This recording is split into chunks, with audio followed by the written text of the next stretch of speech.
खट्टी मीठी कहानियाँ।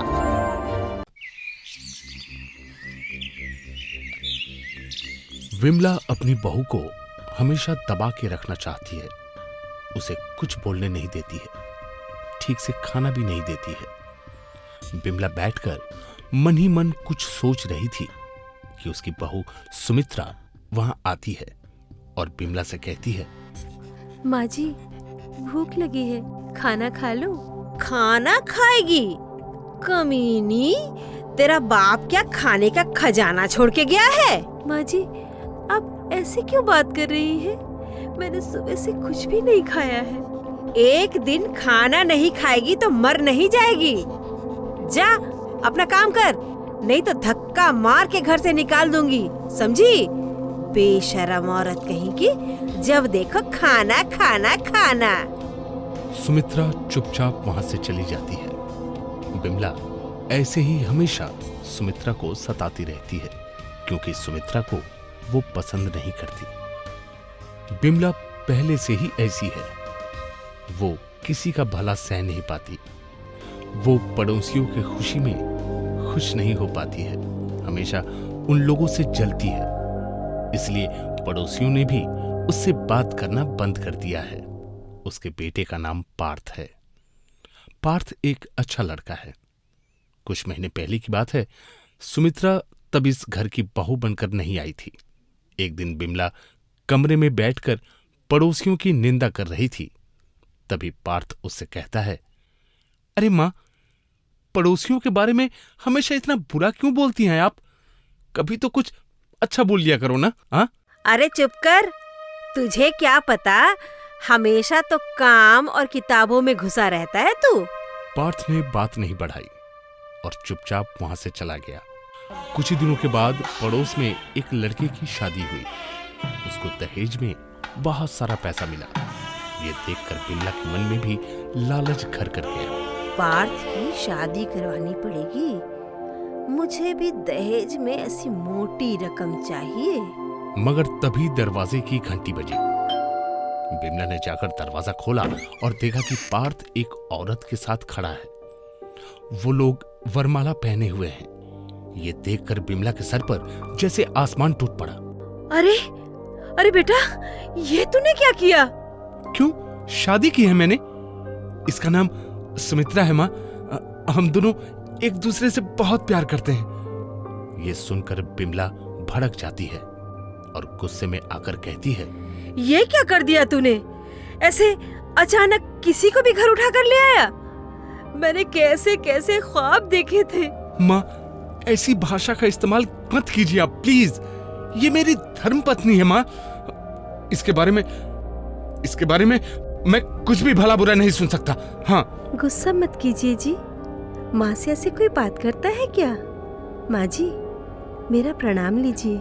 ये बोलकर सुमित्रा विमला को प्रणाम करती है। विमला गुस्से में और भी कुछ बोलने वाली थी, मगर तभी अपने आप को संभाल लेती है। वो अपने मन ही मन सुमित्रा को कोसने लगती है। नहीं, अभी गुस्सा करने से कोई फायदा नहीं होगा। ये सोचकर विमला अपना मुंह बंद रखती है।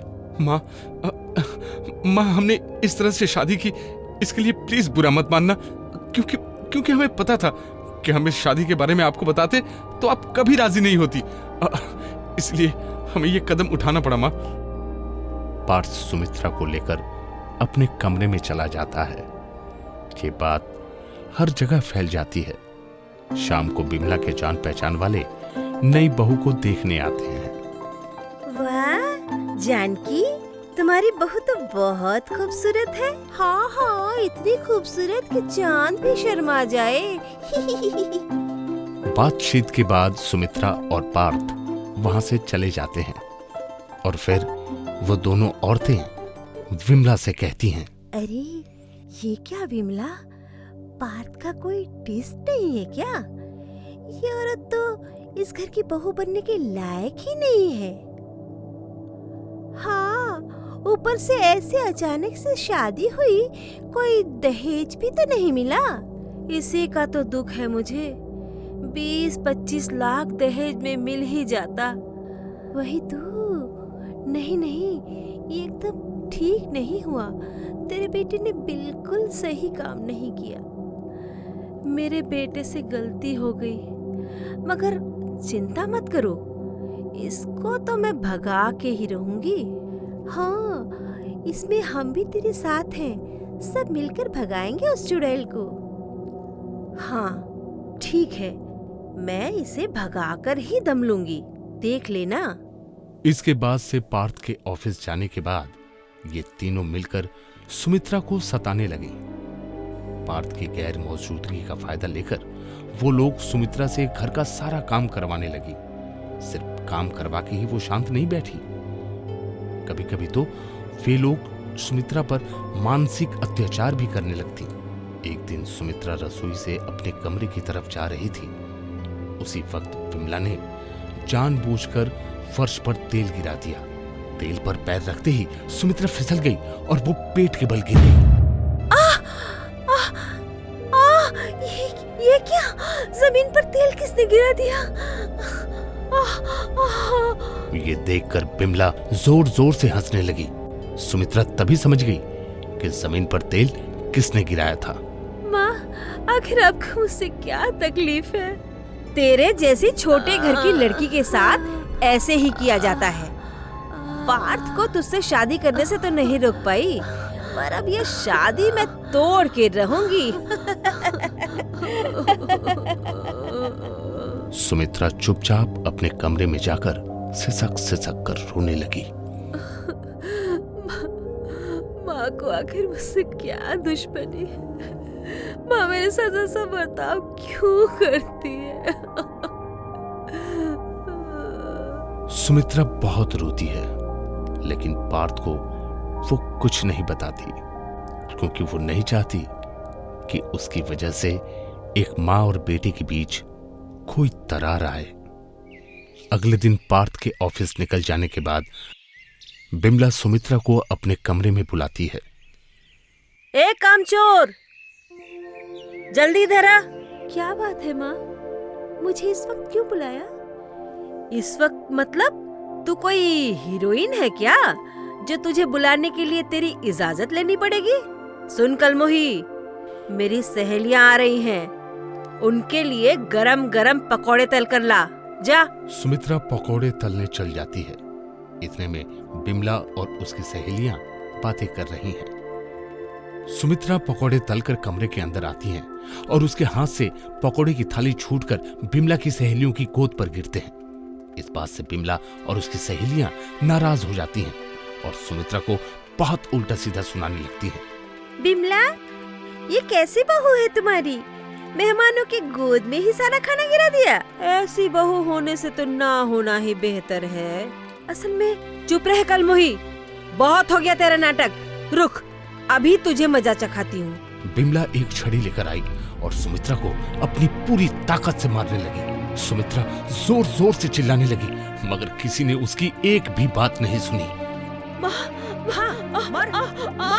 मार उसको और मार, मुझे छोड़ दीजिए। छोड़ दो माँ, मुझे छोड़ दीजिए माँ, गलती हो गई माँ, मुझे छोड़ दीजिए, छोड़ दीजिए माँ। मारो, माफ कर दीजिए माँ, मुझे माफ कर दीजिए, मारो। मारते मारते उसे घसीटकर घर के बाहर ले गई और जोर से एक धक्का मारा। धक्का लगते ही सुमित्रा गिर गई।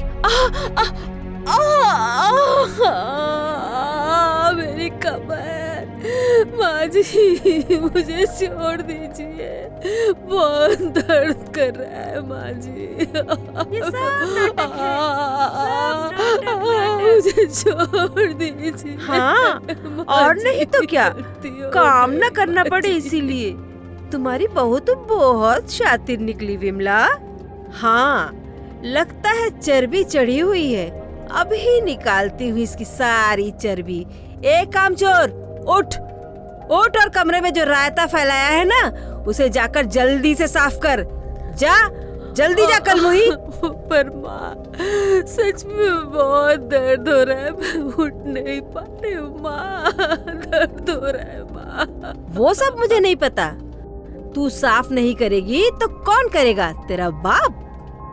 सुमित्रा उठी और चुपचाप किसी तरह सब कुछ साफ किया और अपने कमरे में जाकर रोने लगी। बिमला की सहेलियां चली गईं। ऐसे ही दिन बीतते गए, मगर तब भी सुमित्रा घर छोड़कर नहीं गई, क्योंकि वो पार्थ से बहुत प्यार करती थी। कुछ दिन बाद सुमित्रा प्रेग्नेंट हो गई और उधर बिमला सोच में पड़ गई। अरे ये क्या हुआ? एक बार बच्चा हो गया तो उसके बाद इसे कभी घर से निकाल नहीं पाऊंगी मैं। बिमला की सहेलियां कहती हैं, जल्दी कुछ कर विमला, नहीं तो मामला हाथ से निकल जाएगा। अरे मैं तो करना चाहती हूँ, पर पार्थ के डर से कुछ कर नहीं पा रही। पार्थ और सुमित्रा बहुत खुश हैं, क्योंकि उनका सपना पूरा होने वाला है। ऐसे ही 7-8 महीने बीत जाते हैं। बिमला बस मौका ढूंढती रहती है और आखिरकार उसे मौका मिल जाता है। ऑफिस के काम के लिए पार्थ को बाहर जाना पड़ता है। पूरे 1 महीने वो घर नहीं लौटेगा। बिमला और उसकी सहेलियां इसी बात का फायदा उठाती हैं। वो लोग सुमित्रा के खाने में जहर मिला देती हैं। वो खाकर सुमित्रा जमीन पर गिर जाती है और उसके मुंह से झाग निकलने लगता है। सुमित्रा का देहांत हो जाता है। बिमला और उसकी सहेलियां बहुत खुश होती हैं। चल विमला, इसे पीछे वाले बगीचे में गाड़ देते हैं। हाँ, 1 महीने बाद पार्थ आएगा तो बोलूंगी कि ये किसी और के साथ भाग गई है। वो लोग सुमित्रा के शरीर को बागीचे में गाड़ देते हैं। ये काम करते करते सुबह हो जाती है और अचानक पार्थ घर आ जाता है। सुमित्रा, सुमित्रा, सुमित्रा कहाँ हो? पार्थ की आवाज सुनकर बिमला चौंक जाती है। वो पार्थ के पास आती है। अरे बेटा, तू तो 1 महीने बाद आने वाला था ना? हाँ माँ, लेकिन वो काम कैंसिल हो गया तो मैं क्या करता, घर वापस आ गया। लेकिन सुमित्रा कहाँ है? और क्या बताऊं बेटा, वो रात को ही किसी और के साथ भाग गई है। क्या? भाग गई? नहीं माँ, नहीं, ऐसा नहीं हो सकता। मैं इस बात पर यकीन नहीं करता। बिमला उसे बहुत समझाने की कोशिश करती है, मगर वो नहीं समझता। तभी वहां सुमित्रा की आवाज गूंज उठती है। पार्थ, मुझे सुन रहे हो? मैं यहाँ हूँ पार्थ, बगीचे में, जमीन के अंदर। जल्दी आओ पार्थ, मुझे बाहर निकालो। पार्थ दौड़कर बगीचे में जाता है और मिट्टी खोदकर सुमित्रा की बॉडी को बाहर निकालता है। माँ, आप लोगों ने ये क्या कर दिया माँ? मेरी सुमित्रा को बाहर डाला। बेटा समझने की कोशिश कर। हमने ये तेरे भले के लिए ही किया है बेटा। चुप रहिए, आप लोगों को इसकी सजा मिलकर रहेगी। तभी पार्थ पुलिस को बुलाता है। पुलिस आकर बिमला और उसकी सहेलियों को गिरफ्तार करती है। उन लोगों को जेल में कैद किया जाता है। पार्थ तुरंत सुमित्रा के शरीर को उठाकर अस्पताल लेकर जाता है। डॉक्टर साहब सुमित्रा को मृत घोषित करते हैं और फिर डॉक्टर साहब सुमित्रा के शरीर से बच्चे को निकालते हैं। भगवान की कृपा से बच्चा अभी तक जिंदा है। मिस्टर पार्थ, मुबारक हो, आपका बच्चा जिंदा है। ये सुनकर पार्थ की जान में जान आती है। वो खुशी से रो पड़ता है। अपने बच्चे के साथ बाकी जिंदगी बिता देता है।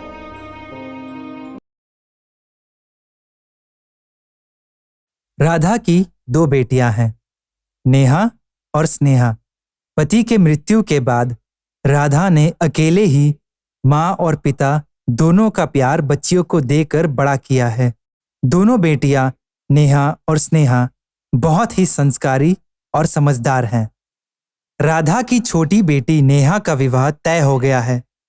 आज से ठीक 2 दिन बाद नेहा के फेरे होने वाले हैं।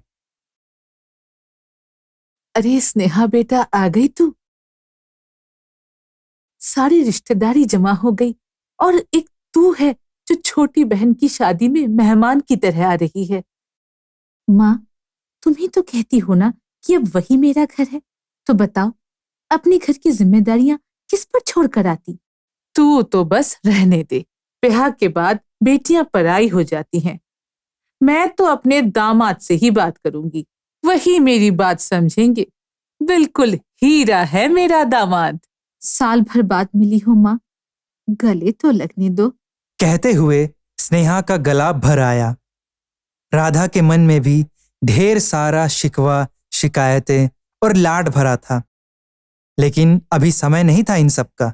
इसलिए बिटिया को अलग करते हुए वो बोली, अच्छा, अब तू आ गई है तो अपनी जिम्मेदारियां संभाल। मैं अकेली जान थक गई हूँ दौड़ते भागते। इतने काम हैं, मेरा तो दिमाग काम ही नहीं कर रहा। हाँ माँ, चलो बताओ क्या काम है, मैं झट से निपटाती हूँ। दीदी, दामाद जी को बैठक में चाय नाश्ता भिजवा दो। मैं नेहा का सामान पैक करने में मदद करती हूँ। माँ, पूरे 2 दिन से हम दोनों माँ बेटी चक्कर घिन्नी बनी घूम रही हैं। उफ, शादी में इतना काम होता है, इतने रीत रिवाज हैं, करते करते तन मन सब थक कर चूर हो जाता है। सही कहती हो बेटा। अब जरूरी बात सुनो, ये रुपयों का बैग है। मुझे तो होश ना रहेगा। सभी रिश्तेदारों को मिठाई का डिब्बा और विदाई के लिफाफे तुम्हें ही देने हैं। ठीक है माँ, तुम बेफिक्र रहो। नेहा की जयमाला का कार्यक्रम होने के बाद धीरे धीरे रिश्तेदार लौटने लगे थे। स्नेहा मां के बताए अनुसार सबको विदाई दे रही थी। कुछ देर बाद, माँ, ये लो तुम्हारी अमानत। अब तुम संभालो, मुझे निकलना होगा। इनकी भी विदाई करवा दो। क्या कहा? विदाई करवा दो? यह कौन सा समय है विदाई का? अपनी छोटी बहन की शादी से यूं ही लौट जाएगी? मैं बताए दे रही हूँ, इस बार मैं हफ्ता 10 दिन से पहले नहीं भेजने वाली हूँ तुझे। जिद मत करो माँ, मैं भी चाहती हूँ नेहा की शादी खुशी खुशी पूरी हो। यूं समझ लो बस इसीलिए जा रही हूँ। कुछ हुआ है क्या बिटिया? हमसे कोई भूल हो गई है क्या? हम दामाद जी से क्षमा मांग लेंगे। बस इस समय तुम जाने की बात न करो। सोचा था छोटी को विदा करके कुछ दिन तेरे साथ रहूंगी, मेरे दिल को भी कुछ सुकून मिल जाएगा। लेकिन इस माँ की किसी को भी चिंता नहीं। मैं तुम्हें कैसे समझाऊं माँ? बस जाने दो मुझे। हीरा दामाद है मेरा, अब तो वही तेरी अक्ल ठिकाने लगाएंगे। मैं उनसे ही बात करूंगी। अरे माँ सुनो तो। स्नेहा की जिद देखकर राधा से रहा नहीं गया और वह दौड़ती हुई दामाद जी के पास पहुंच गई। आज इसकी बहन की शादी है, ऐसे कैसे इसे जाने दूं? वैसे भी साल भर बाद बिटिया का मुंह देखा है, अभी तो ये रुक कर जाएगी। माँ जी, शादी हो गई आपकी बेटी की। अब आपकी इच्छा से नहीं, हमारी इच्छा से जीना होगा इसे। अब जब हम कहेंगे तभी ये आपसे मिलने आ पाएगी। अरे कैसी बात कर रहे हैं? मैंने बेटी ब्याही है, बेची थोड़ी ना है कि सारा हक अधिकार खत्म हो गया। कोई वजह हो तो अलग बात है, ऐसे तो स्नेहा नहीं जाएगी बस। राधा अपनी बात कहकर छोटी के फेरों में व्यस्त हो गई। छोटी की बिछिया पहनाने का समय आ गया था।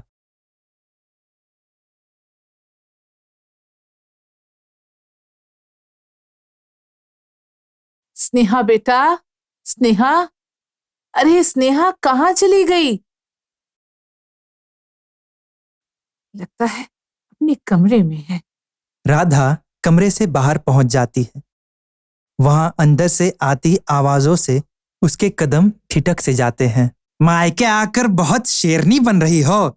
घर चलो, तुम्हें तुम्हारी औकात याद दिलाता हूँ। अब बहुत हुआ तमाशा। तुम खुद बोलोगी या मैं तुम्हारी माँ से बात करूं?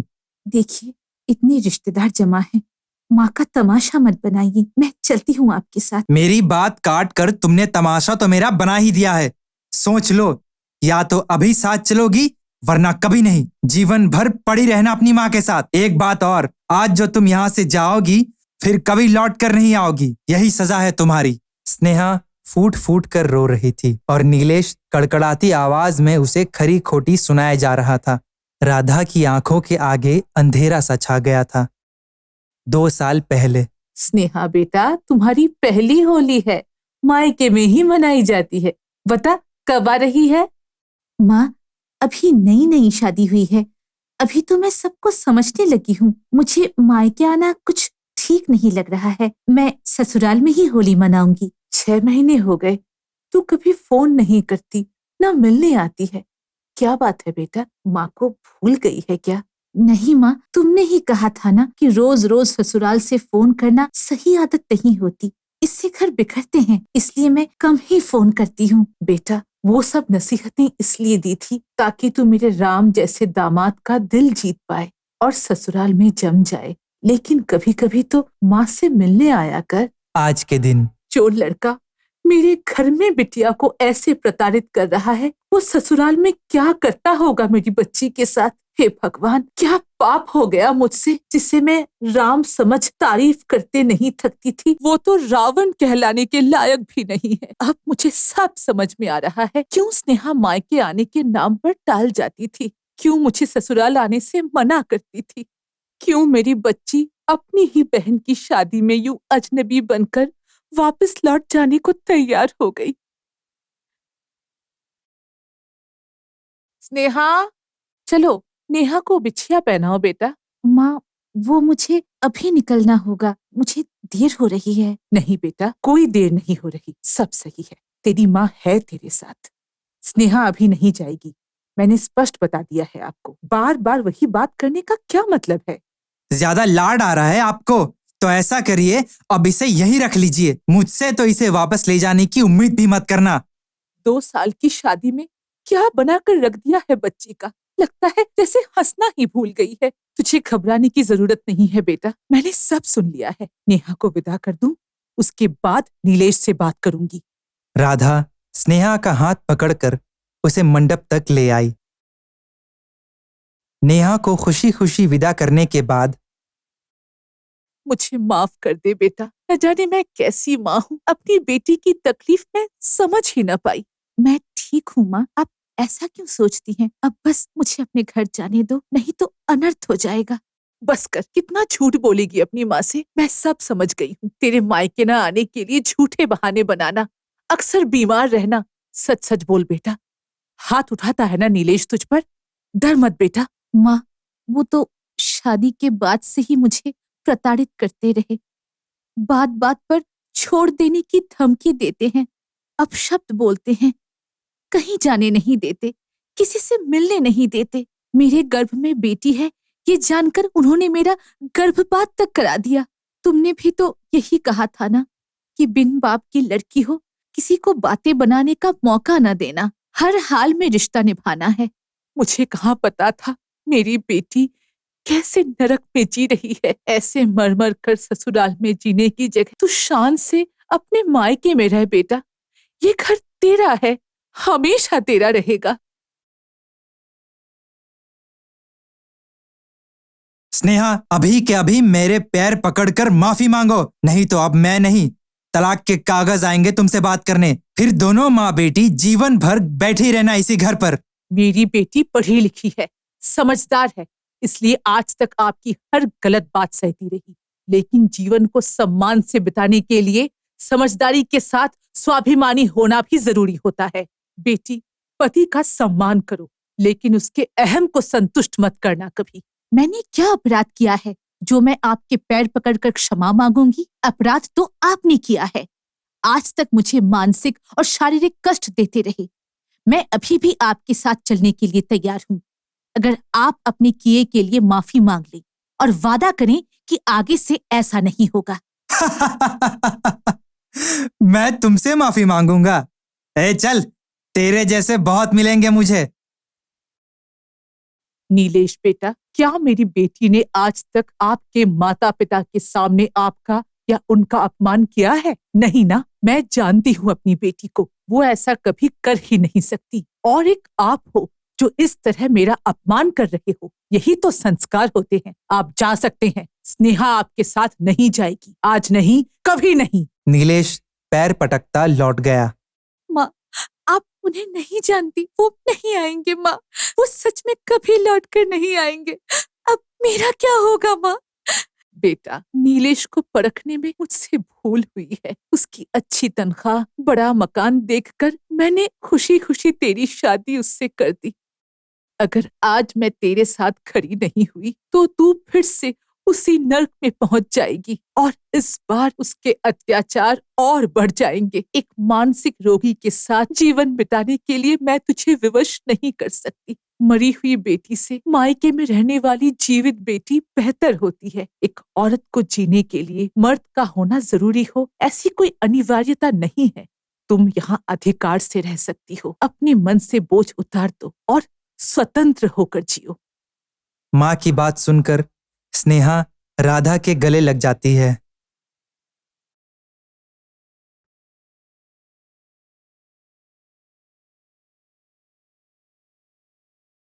चाय कब मिलेगी बड़ी बहू? देखिए, क्या पता किसी के साथ कब पे लड़ा रही होगी। क्या हुआ बड़ी बहू? ला रही हूँ माँ। मेरा फल खाने का समय जा रहा है। ला रही हूँ माँ। अरे लाई तो हूँ छोटी, सेब और संतरे। ये क्या, आप काट कर नहीं लाई दीदी? देख रही है ना माँ, काम में आजकल इनका ध्यान ही नहीं रहता। मुझे वक्त ही नहीं मिला। हाँ, मेरे ही काम के वक्त तो आपको वक्त नहीं मिलता है ना दीदी? जा बड़ी बहू, छोटी बहू के लिए सारे फल को काट कर ले आ। जा। लाती हूँ माँ।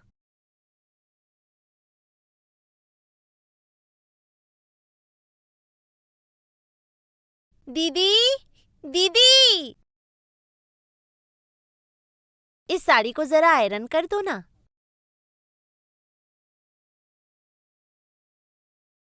कहीं जा रही है क्या छोटी? हाँ, मैं और माँ जरा मार्केटिंग करने जा रहे हैं और मुझे कुछ कॉस्मेटिक्स भी खरीदने हैं। तुम्हारे लिए गोरी होने का क्रीम ले आऊं क्या? नहीं छोटी, मैं ऐसे ही ठीक हूँ। अच्छा दीदी, तुम्हारा नाम ज्योति किसने रखा? मेरी माँ ने। सिर्फ नाम में ही ज्योति है, तुम्हारे रंग से तो लगता है कि तुम अंधकार में हो। तुम्हारा नाम रात होता तो ज्यादा अच्छा होता।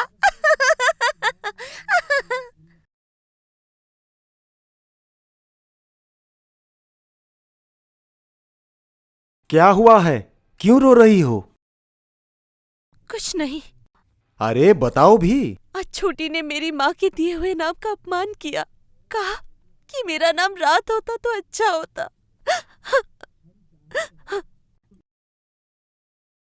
उनकी बातें क्यों सुनती हो? उधर ध्यान ही मत दो। तुम मेरी ज्योति हो, ये बातें वे नहीं जानते हैं। माँ, माँ, जल्दी आइए। क्या हुआ बहू? ये देखिए, अखबार में विज्ञापन आया है। गृहस्थ महिलाओं के लिए सुंदरी प्रतियोगिता का आयोजन हो रहा है। जो जीतेगा उसे सोने का मेडल मिलेगा और अन्य बहुत सारे पुरस्कार भी। मैं अपना नाम दे दूं माँ? जरूर दे दे। तेरा ये चमकदार चेहरा, ये गोरा रंग, तू नाम नहीं देगी तो कौन देगा? हाँ ठीक है माँ, तब फॉर्म भर के जमा दे देती हूँ। हाँ हाँ, दे दे दे दे।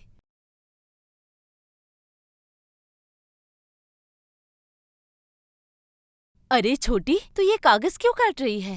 सुंदरी प्रतियोगिता में नाम देने के लिए। तुम भी नाम दोगी दीदी? मैं? अरे, इसमें तो एक ही फॉर्म है, तब तो इस बार तुम अपना नाम नहीं दे पाओगी। अरे दीदी, कहाँ जा रही हो? रसोई में। अच्छा, तो मेरे लिए जरा गर्म पानी ले आओ ना, मुझे मेडिक्योर करना है।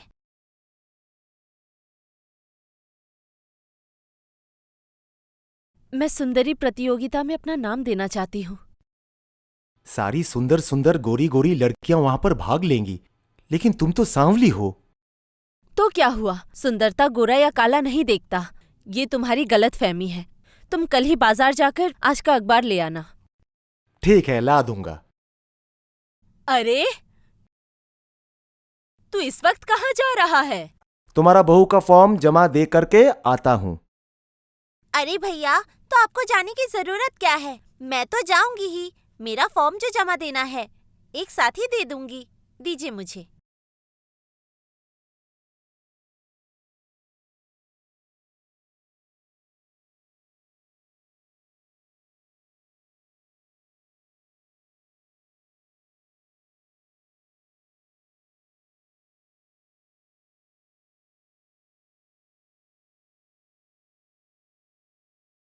इसके बाद मेरे बालों को भी रंग देना, ठीक है? अच्छा, मुझे इस कंपटीशन में फर्स्ट आना ही होगा। तुम जरूर आओगी।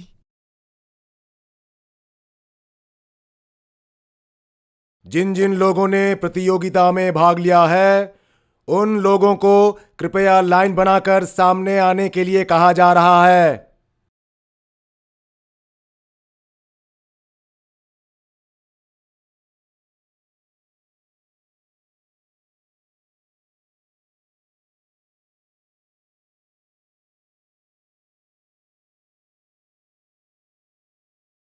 तुम्हारा नाम तो लिया ही नहीं जाएगा। मेरा नाम ज्योति राय है। नहीं, ज्योति राय नाम करके तो कोई लड़की नहीं है। अगला। ये क्या? मेरा नाम क्यों नहीं है? वो मुझे कैसे पता होगा? अगली प्रतियोगी सामने आए। क्या हुआ दीदी? ये कह रही कि मेरा नाम नहीं है। अरे, अब क्या होगा? ये तो बहुत बुरी बात है।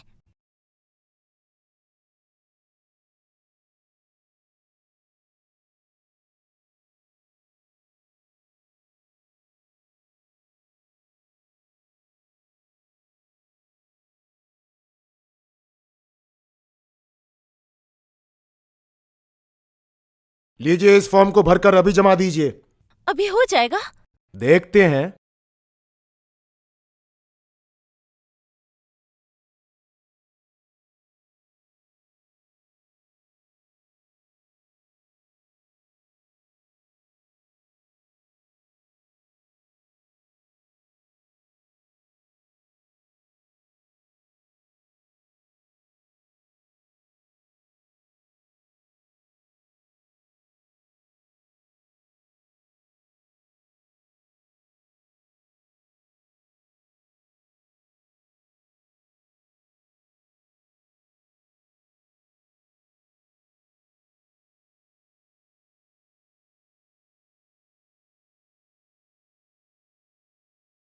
आज की हमारी आखिरी प्रतियोगी ज्योति राय।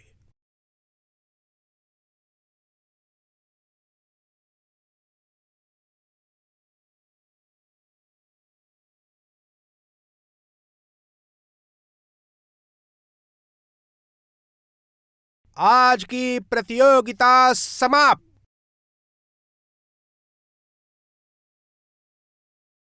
परिणाम आ चुका है और प्रथम हुई है ज्योति राय।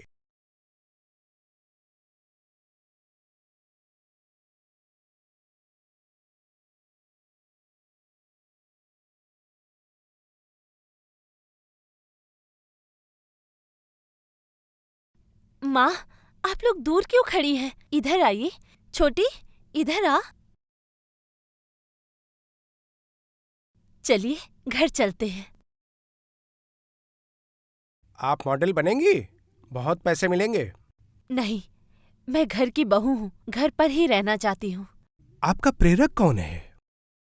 मेरी सासू माँ, मेरे पति जानते हैं कि मैं काली हूँ और इस बात का एहसास उन्होंने मुझे बार बार दिलवाया। आज इसी वजह से मैं खुद अपने आप में ये चैलेंज ले पाई हूँ। मेरी सासू माँ ने मुझे यही सिखाया है कि कैसे मैं घर की एक आदर्श बहू बन सकती हूँ और किस तरह सभी के साथ मिलकर रहना चाहिए। आज अगर मैं घर की बहू ना होती तो इस रूप में सज धज कर मैं आप लोगों के सामने कैसे खड़ी हो पाती। मुझे माफ कर दे बहू, मुझसे गलती हो गई। छी माँ, आप ऐसा मत कहिए। दीदी, मुझे अपने रूप रंग पर बहुत अहंकार था। मैं तुमसे माफी मांगती हूँ। तुम काली हो तो भी तुम बहुत सुंदर हो। धत पगली, तू भी तो बहुत सुंदर है। सभी अपने आप में ही सुंदर होते हैं। चल गाड़ी में बैठ। आइए माँ।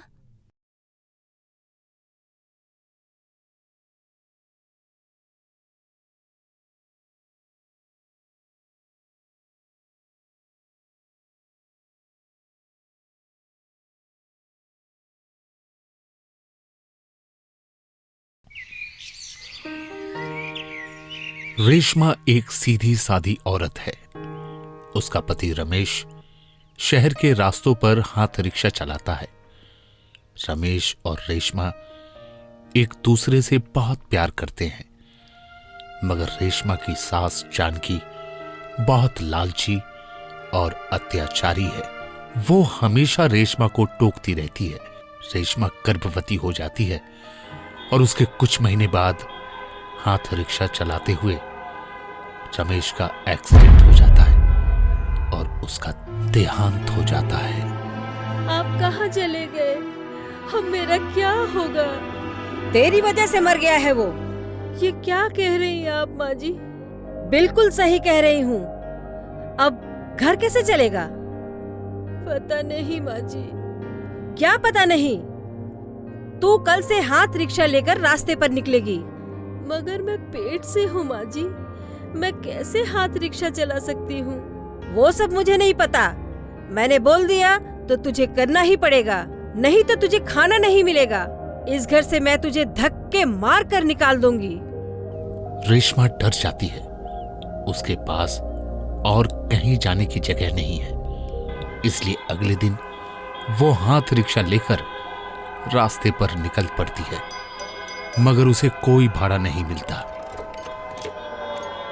हाय भगवान, सुबह से एक भी भाड़ा नहीं मिला। आज रात को खाना कैसे मिलेगा? पैसा लेकर नहीं जाऊंगी तो माँ जी मुझे घर से निकाल देंगी। क्या करूं? साहब, जाएंगे क्या मेरे हाथ रिक्शा में? वो साहब रेशमा को भगा देते हैं। रेशमा खाली हाथ घर आती है। घर लौटते ही जानकी उससे पैसे मांगने लगती है। अरे कलमुही, आ गई तू? आज कितनी कमाई हुई? दे मुझे। आज एक भी भाड़ा नहीं मिला माँ जी, एक भी पैसा नहीं आया। एक भी पैसा नहीं लाई तो हम खाएंगे क्या? तू मेरे बेटे को तो खा गई, अब मुझे भी निकल जाना चाहती है क्या? रुक जा, अभी तुझे मजा चखाती हूँ। ये बोलकर जानकी एक छड़ी लाती है और रेशमा को बहुत मारती है। रेशमा दर्द से चिल्लाती है। मत मारिए माँ, मुझे मत मारिए। मेरे बच्चे को लग जाएगी माँ, मत मारिए। उसका दर्द मैं सहन नहीं कर पाऊंगी। हे भगवान, मुझे बचाइए। जानकी कोई बात नहीं सुनती, वो रेशमा को मारती रहती है। घर में कुछ बिस्किट पड़े हुए थे, जानकी वो खा लेती है। रेशमा को एक भी बिस्किट नसीब नहीं होता। इसी तरह रेशमा के दिन बीतने लगे। वो दिन भर हाथ रिक्शा चलाकर घर आती और अपनी सास के हाथों मार खाती। अपने होने वाले बच्चे के लिए वो सब कुछ चुपचाप सहन करती रही और माँ दुर्गा को पुकारती रही। हे दुर्गा माँ, मेरे होने वाले बच्चे का ध्यान रखना, बस उसे कोई नुकसान ना हो। मैं माँ हूं ना, अगर उसे कुछ हो गया तो मैं सह नहीं पाऊंगी। रेशमा दुर्गा माँ की बहुत बड़ी भक्त है। वो हर रोज सुबह मंदिर जाकर दुर्गा माँ की पूजा करती है और फिर हाथ रिक्शा लेकर रास्ते पर निकल पड़ती है। आज फिर वो रास्ते पर निकली है। जोर जोर से चिल्ला के लोगों को पुकार रही है, बुला रही है। आइए आइए बाबू साहब, मेरे हाथ रिक्शा में बैठिए ना। अरे आइए ना, कहाँ जाना है बोलिए। बाबू साहब, ओ दीदी, आइए ना, आइए ना इधर, मेरे हाथ रिक्शा में चलिए ना, आइए। अरे अरे सुन रहे? ओ बाबू साहब, सुनिए तो। एक औरत रास्ते पर खड़ी थी। रेशमा उसके पास जाती है। दीदी कहाँ जाएंगी? मेरे रिक्शा से चलिए ना। अरे तुम तो पेट से हो, इस हालत में रिक्शा चलाती हो, तुम्हें तकलीफ नहीं होती? गरीबों को तकलीफ नहीं होती है दीदी। मैं काम नहीं करूँगी तो खाना नहीं मिलेगा। मैं अभी काम कर रही हूँ ताकि दुर्गा माँ की कृपा से मेरे आने वाले बच्चे का नसीब बदल जाए। आइए ना, मैं आपको छोड़ देती हूँ। वो औरत रिक्शा पर बैठती है। रेशमा रिक्शा बढ़ाती ही है कि तभी रेशमा के पेट में बहुत जोर से दर्द होने लगता है और वो जमीन पर गिर पड़ती है। दर्द हो रहा है, बहुत दर्द हो रहा है। अरे क्या हुआ? लगता है अस्पताल लेकर जाना पड़ेगा। उन्होंने तभी रेशमा को अस्पताल पहुंचाया। अस्पताल में भर्ती करवाकर वो चली गई। डॉक्टर साहब ने रेशमा का चेकअप किया और बोला कि बच्चा होने का समय हो गया है, मगर उसके लिए अकाउंट में 2 लाख रुपए जमा करवाने पड़ेंगे। 2 लाख? मगर मैं गरीब हूँ, हाथ रिक्शा चलाती हूँ, इतने सारे पैसे कहाँ से लाऊं? देखिए वो सब मुझे नहीं पता। किसी घर वाले को खबर भेजो और पैसे का इंतजाम करो, वरना यहाँ से निकाल दी जाओगी। रेशमा ने अपनी सास जानकी को कॉल लगाया और उन्हें सब कुछ बोला। सब कुछ सुनकर जानकी ने कहा, अरे फोन रख कलमुही, पैसे क्या पेड़ पे उगते हैं? पड़ी रहे रास्ते में। ये बोलकर जानकी ने फोन रख दिया। पैसा न मिलने पर रेशमा को अस्पताल से निकाल दिया गया। वो रास्ते पर पड़ी रही और दर्द से कराहती रही। मर गई, इतना दर्द, हे भगवान, मर गई मैं। हे दुर्गा माँ, शक्ति दीजिए। उसी वक्त वहां पे वो औरत आई और बोली, अरे तुम यहाँ रास्ते में क्या कर रही हो? क्या करूं, अस्पताल में पैसा नहीं दे पाई, इसलिए मुझे निकाल दिया वहां से। तुम मेरे साथ चलो, यहाँ पास में ही दुर्गा माँ का मंदिर है, वहाँ आश्रय मिलेगा। रेशमा उस औरत के साथ दुर्गा माँ के मंदिर में चली गई और वहां उसने एक लड़की को जन्म दिया। रेशमा का सपना सच हुआ। उसकी बेटी स्वस्थ और तंदुरुस्त है। हे दुर्गा माँ, आज मेरा सपना सच हो गया। आपका बहुत बहुत धन्यवाद। दुर्गा माँ अपने भक्तों की बात सुनती है। रेशमा, अरे आपको मेरा नाम कैसे पता चला? आपको तो मैंने अपना नाम बताया ही नहीं। कौन है आप? तभी एक चमत्कार हो गया। चारों ओर चमत्कारी रोशनी खिल गई और वो औरत दुर्गा माँ में बदल गई। रेशमा आश्चर्यचकित हो गई थी। आप दुर्गा माँ हैं? हाँ रेशमा, मैं ही दुर्गा माँ हूँ। मैं इतनी देर से तेरी परीक्षा ले रही थी। तेरे बच्चे के लिए तू दुनिया भर का दर्द सहने को तैयार है। यही एक माँ का परिचय होता है रेशमा। मैं प्रसन्न हूँ। मैं तुझे वरदान देती हूँ, आज से तुझे किसी भी तरह का दुख दर्द सहने की कोई जरूरत नहीं। तेरे पास दुनिया भर की धन दौलत होगी, जिससे तू अपने बच्चे का अच्छे से लालन पालन कर सकेगी। और जो कोई भी तुझे दुख दर्द देने का प्रयास करेगा वो भस्म हो जाएगा। तथास्तु। ये बोलकर माँ दुर्गा अदृश्य हो गई। रेशमा खुशी के मारे रो रही थी।